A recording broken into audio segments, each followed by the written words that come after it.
السلام علیکم ورحمۃ اللہ وبرکاتہ۔ مجھے ایک سوال کسی خاتون نے بھیجا کہ مجھے اللہ تعالیٰ سے کوئی چیز چاہیے، میں اللہ سے بہت دعائیں کر رہی ہوں۔ میں نے قرآن کریم اٹھا کے دیکھا کہ مجھے کوئی سائن مل جائے، تو میں نے دیکھا کہ اللہ تعالیٰ کی طرف سے قرآن کی وہ آیت کھل گئی کہ مجھ سے مانگو، مجھ سے سوال کرو، میں تمہیں دوں گا۔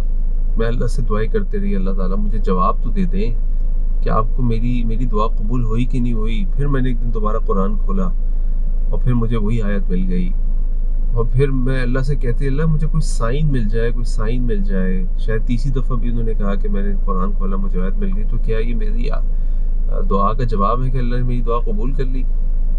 دیکھیے، اس میں دو باتیں، ایک بات تو یہ کہ یہ کوئی طریقہ نہیں ہے کہ ہم قرآن کریم کا کوئی بھی صفحہ کھولیں اور اس میں جو چیز ہمیں مل جائے اور ہم اس سے ایک مطلب نکال لیں۔ یہ لوگوں نے اپنے طور پہ ایک سوچ پیدا کی ہوئی ہے، اور کئی لوگ اس بارے میں بات کرتے ہیں جو کہ بالکل ہی ایسا طریقہ ہے جس کا نہ قرآن سے ثبوت ملتا ہے، نہ سنت سے ملتا ہے، نہ صحابہ سے ملتا ہے، نہ سلف صالحین بزرگوں سے ملتا ہے۔ یہ لوگوں نے بھی طرف سے بنایا ہوا ہے، تو لہٰذا قرآن کا کوئی بھی آپ حصہ کھول دیں، کوئی بھی چیز وہاں مل جائے، اس کا مطلب یہ نہیں ہے کہ وہ آپ کی جواب کا، آپ کی دعا یا آپ کے مسئلے کا حل ہے۔ دوسری بات یہ ہے کہ ہم یہ کیوں چاہتے ہیں کہ اللہ تعالیٰ ہمیں جواب دے؟ اللہ کیسے جواب دیں گے؟ آپ کوئی نبی ہیں، آپ کو وحی آئے گی؟ ہاں، انسان کے دل میں الہام اللہ تعالیٰ کرتے ہیں، لیکن بات یہ ہے کہ ہمیں نہیں معلوم کہ وہ اللہ تعالیٰ کی طرف سے کس کی طرف سے۔ ایک اچھا خیال انسان اللہ تعالیٰ بندے کے دل میں ڈالتے ہیں، بندہ اس کے مطابق کوئی بات کہتا ہے یا کرتا ہے، اس صورت میں کہ وہ بات شریعت میں اچھی ہو۔ اچھا، جہاں تک آپ کی دعا والے مسئلے کا ہے کہ آپ اللہ سے دعا کر رہی ہیں اور اللہ تعالیٰ آپ سے یہ کہہ رہے ہیں، آپ چاہتی ہیں کہ اللہ تعالیٰ آپ کو کوئی جواب دے دے، تو اس کے بارے میں مسند احمد کی یہ روایت ذہن میں رکھیں ہمیشہ کہ اللہ کے نبی صلی اللہ علیہ وسلم فرمایا کہ کوئی بھی مسلمان جب اللہ تعالیٰ سے دعا کرتا ہے تو اللہ تعالیٰ اس کی دعا کا جواب 3 طریقے سے دیتے ہیں۔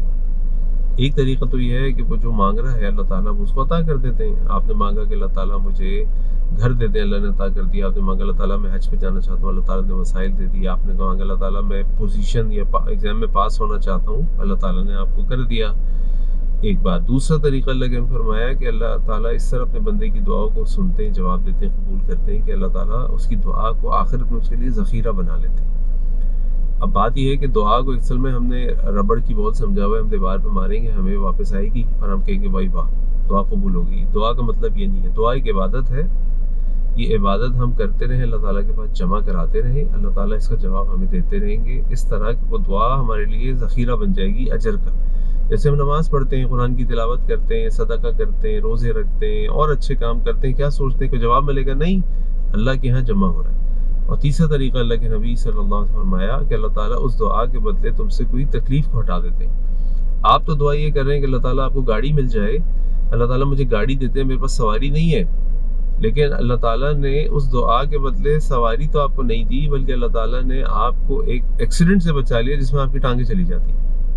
آپ اللہ تعالیٰ سے دعا کریں، اللہ تعالیٰ میرے پاس پیسے نہیں ہیں، میرے گھر کی چھت لیک ہو گئی ہے، مجھے کہیں سے پیسے کا ارینج کرا دیں، کوئی ایسا معاملہ کر دیں کہ میرے پیسے آ جائیں، میں چھت بنا لوں، اور اللہ تعالیٰ نے آپ پہ یہ تکلیف دور کر دی کہ آپ کے گھر میں جو پانی کی موٹر خراب ہونی تھی وہ نہیں ہوئی۔ اچھا، یہ آپ کو پتہ نہیں چلے گا، یہ تینوں چیزیں آپ کو پتہ نہیں چلیں گی۔ پہلی چیز تو شاید پتہ چل جائے کہ وہ ضرورت آپ کی پوری ہو جائے، لیکن بقیہ 2 تو پتہ نہیں چلیں گی۔ تو لہٰذا جب ہم اللہ تعالیٰ سے کوئی دعا کریں تو یہ مت ایکسپیکٹ کریں اور نہ یہ کہیں اللہ جواب دیتے ہیں، جواب دیتے ہیں، جواب دیتے ہیں، بلکہ اللہ تعالیٰ سے مانگتے رہیں، مانگتے رہیں، مانگتے رہیں۔ اور دیکھیں، جب اللہ کے نبی صلی اللہ علیہ وسلم نے یہ بات صحابہ کے سامنے کہی، صحابہ نے کہا نہیں اللہ کے نبی ہم کہ اب تو پریشان رہیں گے، اب تو کنفیوز رہیں گے، ہم کیا کریں؟ نہیں، انہوں نے خوش ہو کر کہا اللہ کے نبی صلی اللہ علیہ وسلم پھر تو ہم خوب دعائیں کریں گے۔ اور اللہ تعالیٰ نے کہا، اللہ کے نبی فرمایا اللہ تعالیٰ تمہیں اور دینے پہ، یعنی جتنا تم دعا کرو گے اللہ تعالیٰ تمہیں اتنا ہی دینے پر قادر ہے۔ تو اللہ تعالیٰ سے دعا کرتے رہیے، اور اصل بات یہ کہ جو بھی آپ کے ساتھ ہو رہا ہو، آپ نے مانگا کوئی چیز نہیں ملی، آپ کہیں انشاءاللہ اس کے اندر میری بہتری ہوگی، کیونکہ اللہ الحکیم ہے، اللہ الودود ہے، مجھ سے محبت کرنے والے ہیں، اللہ تعالیٰ العلیم الخبیر ہے، سب چیزوں خبر اور علم رکھنے والے ہیں کہ مجھے کیا چاہیے، مجھے نہیں چاہیے۔ تو اگر مجھے چاہیے ہو تو اللہ دے دیتے، تو مجھے نہیں چاہیے سے اللہ نے نہیں دیا، میرے حق میں بہتر نہیں دیا۔